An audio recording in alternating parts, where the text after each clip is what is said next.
I think we have to take series of steps.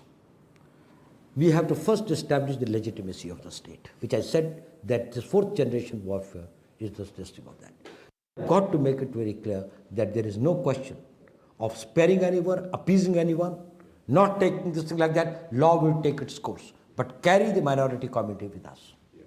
There is no question of going to Azamgarh or releasing somebody in Delhi, this thing, and with the police officers at this Batla encounter and things like that. That not only sent the wrong signal, that makes it extremely difficult for both for the Muslims and for the security agencies.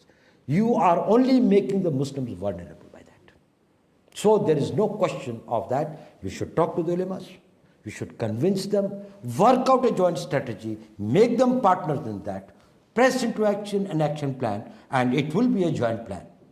It is to protect them. And let me tell you one thing, the casualties of Islamic terrorism have been Muslims 90%, and 10% non-Muslims, and they are aware of it. Do you know who was the latest intercept on the basis of which came the paper? I don't have any. On the basis of which the security has been provided? It is all top Indian Islamic leaders who are in the target list of the Indian Mujahideen, who are being supported by this. What was the question that Pervez Musharraf asked when he was addressing a conclave in Delhi to the chief of Deoband? He says that, are you happy with your plight in Delhi, in India? Are you satisfied? And what is the response that he said? He said, every Indian Muslim is much more happier than any Pakistani Muslim.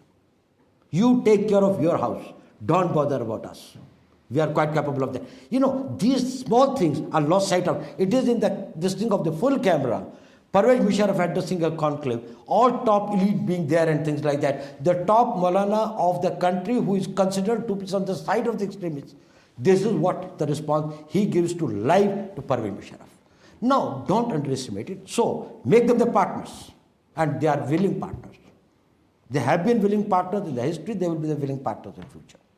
Don't make them something as your vote bank. Don't think that this is something that we have got to use it for political purposes. We have got to use them for the national purpose. They are more nationalist than anybody else. It is only when you use them for the political purpose, they say that, well, we made you the king and what have you given us in return?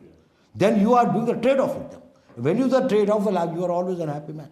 If I say that, well, I'll give a lecture for this thing and, well, he will pay me some money. If it doesn't, I'm unhappy with him. But if I say, well, it's this thing like that, so you create expectations. You create the expectations of every Muslim in India. That is, he should see a powerful, developed India where there are equal opportunities, there are better living conditions, there is freedom, there is this thing. Let every Indian get it. And it is not something which is a very difficult message to convey.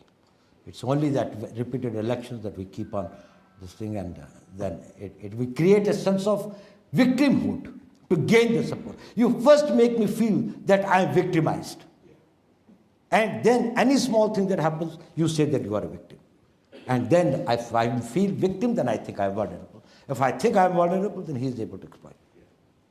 I am not a victim. It is my country. If I am Muslim, so what? I will defend it as my